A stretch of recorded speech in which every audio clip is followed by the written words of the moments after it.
Chapter 63. Kara. "I don't know what I'm doing, Shauna," I whine, my head half buried in one of the books on the desk as she continues stirring her cauldron. Classes are over, but Shauna's got some overtime practice work in the potions lab that she wanted my help with. Technically, I could go home by now, but when I went to look for Blue at the care center, I'd been informed that he had used his new license to check out.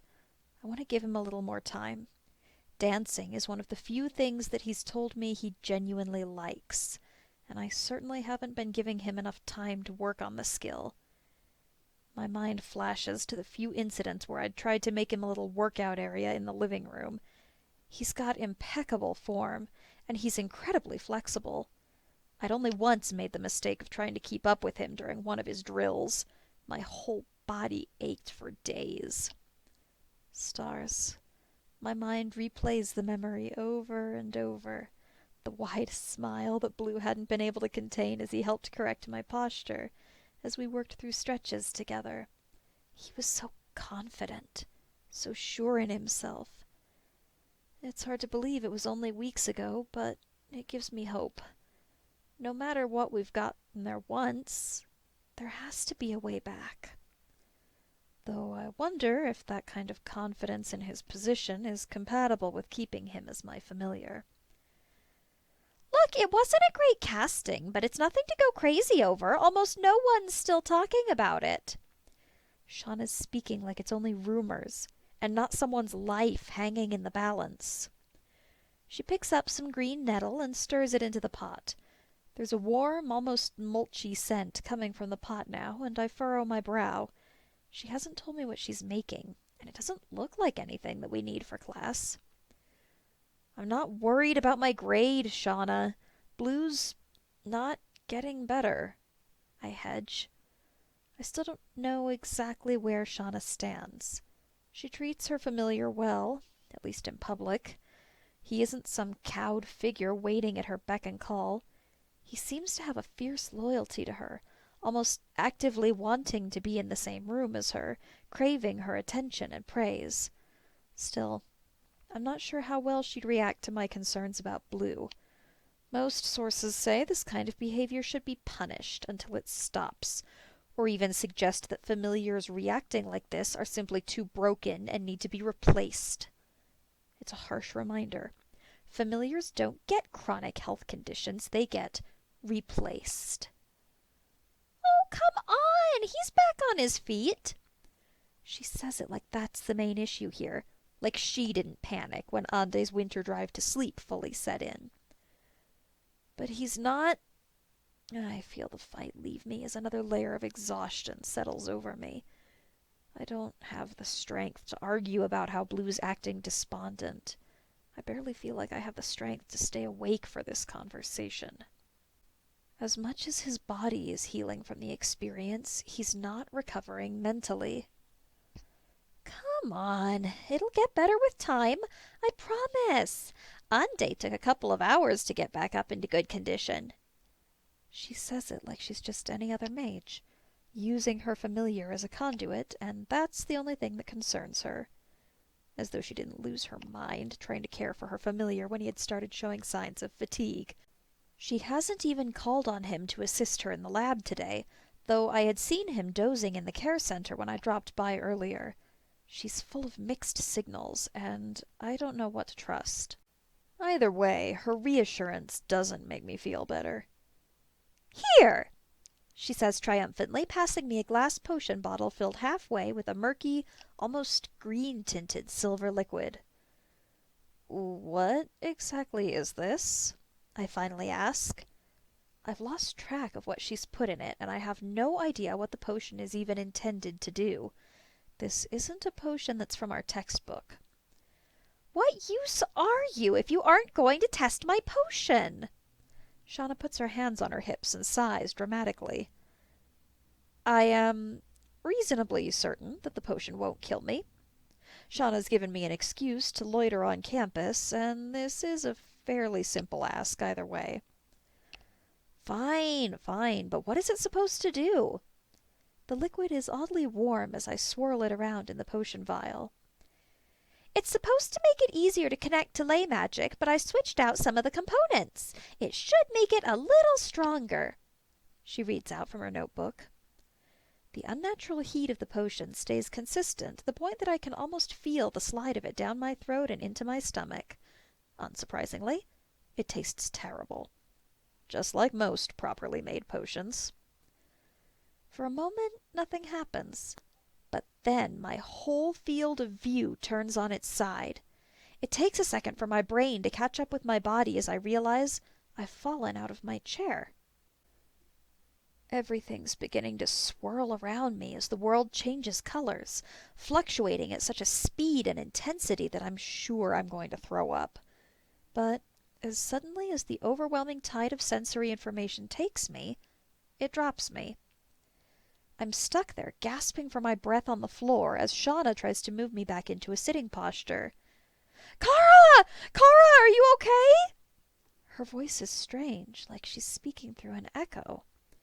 I'm about to reassure her that I'm fine when I notice that the unnatural colors that have washed over the potions lab have not gone away. Shauna herself is glowing a wild orange as she stands before me, and I have to force myself to repress a flinch as she offers me a hand. Are you okay? She asks again, and it's only then that I realize I've been staring. Yeah, I'm... My voice falters, and I take that as a sign to simply close my mouth, as Fade entities that haven't openly pestered me since childhood seem to take interest. Spectral fish float lazily along in the air, continuing on their way through the astral sea, entirely oblivious to the fact that they are being observed. I look around, hoping that my vision might clear with a little extra blinking. My vision does clear, but the colors only settle further down. I think I'm going to puke, I admit. The pinching pain in my head from the lost night of sleep does not help me, and I'm left wondering if all of this is just one bad hallucination. No, no, no! Just breathe, you're fine! Shauna kneels by my side, holding her hands outstretched as though she can banish the internal sickness with a wave of her hand. A couple of sprites do dodge out of the way as she waves, moving into their space. I think... I try to speak, watching the orange brighten into a feverish white, and I have to blink away from her. Stars, how long does this take to wear off? I ask instead. Should be gone in an hour. She shrugs, and I feel my stomach drop. Shauna! My voice cracks, but I can't really blame her. I should have asked before I drank some weird potion. Did it work? She asks, cupping my face in her hands as though she could tell how potent her potion is based solely on my face. Shauna, you weren't trying to strengthen a connection to ley magic, were you? I accuse, but it lacks any real heat. It's something frankly incredible to have stumbled across. There are only a few substances that allow people to peer through the veil into other planes, and even fewer that are legal. None of them leave the user with this much coherency. I was allergic to a lot of the things in the original potion, and I used some substitutes that should have covered the same things, she admits haltingly, and I have to suppress a groan. Even substituting one ingredient can mess with the overall chemistry of a potion. Even when they have the same effects, with some potions with finite effects, substitutions have to be closely weighed against all the other ingredients it might interact with. Doing multiple substitutions without calculating out what the effects might do is fairly reckless. Sean is watching me closely, but I'm distracted as the colors seem to move and settle further. It takes me a moment to realize that she's waiting for me to answer her first question. I think I'm seeing magic, so I think it worked. Maybe. I admit haltingly as I watch a spectral, glowing serpent go clean through my friend as though she's not there. If nothing else, this is one hell of a trip. But then again, she hasn't told me exactly what the potion was supposed to do. I guess seeing the ebb and flow of magic would make you more sensitive to it, but honestly, it's more of a headache than anything. The regular image of the classroom that my eyes see is almost entirely overtaken by the colorful swirls of latent magic and the bits and pieces of information coming in from other planes. What? Really? What's it look like? She looks up at me with the wide eyes of a child, and for a moment I truly focus on exactly what I'm seeing, trying to find a good way to describe it. It's a mess of color and sound and stars. I don't think we should have tested this at a magic school. I have to shut my eyes against the brightness of the room. There's too much going on in this school, and it's all coming in waves. Are you kidding me? It's the perfect place to test it. Come on. She levers me up into a standing position before dragging me out of the room. Where are we going? I ask, trying hard to focus solely on her feet as she pulls me along. There's a casting demonstration today. If we hurry, we might just catch it, she says excitedly as we nearly fly up the stairs of the primary tower. Shauna, I begin to protest before she cuts me off. I want to know what you see, she counters, and I have nothing to say to that. As much as I don't want to see Ryuki again, I can't say I'm not curious. Besides, we won't be the only ones watching the demonstration. There's no way that anyone would notice my addled state. There's not much risk and an awful lot to gain. So I allow myself to get pulled along into the casting room just as the proceedings are beginning. Ryuki and Jewel take center stage. The circle on the ground is already drawn, and the blackboard is full of scrawled calculations that speak of a rather lengthy lecture that we've missed. We aren't the only ones here. Most of the others have their noses stuck in their books, taking extensive notes. I don't even have the presence of mind to see if our entrance has been noted. The magic in the room is too distracting. I'm used to the flow of magic, the fine manipulation of the universe and its matter based on the influences of personal energies and will. But this is on a whole different scale. The flow of the natural world is pulled and woven into a different form.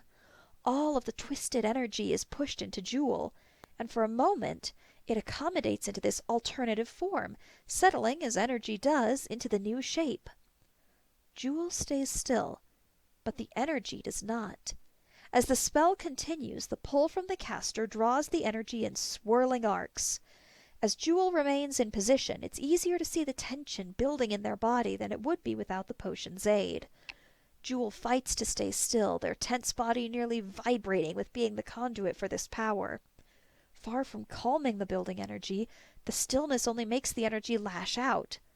The waves of color break as though against a dam, each time trying to force movement into the reluctant familiar. My mind reels as I realize that this method of casting is not efficient. Almost all of the energy that's been built up is sent tumbling into the familiar, not the spell. It would be easier if the familiar were to move along with the flow of the spell, and were to move the way the caster would normally manipulate the energy on a smaller scale.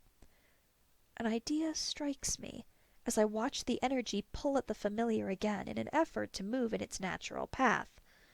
Blue's book. The distorted memory of my drunken night comes back to me as I remember that he'd been talking about his book, about the dragon teaching magic to a mortal and teaching her to dance and bend the strings of fate. No. Could it really be that simple? Shauna, can I borrow some of your potion? I whisper under my breath, unable to draw my eyes from the casting as the energy swirls and swells. Yeah, sure, she acquiesces quietly, a bit distracted by what must be an intense arcane spectacle. The glass of the potion bottle is still warm in my hand as I go off to find Blue. Next time we go into Ryuki's class, we are going to be prepared, and we are going to take them by storm.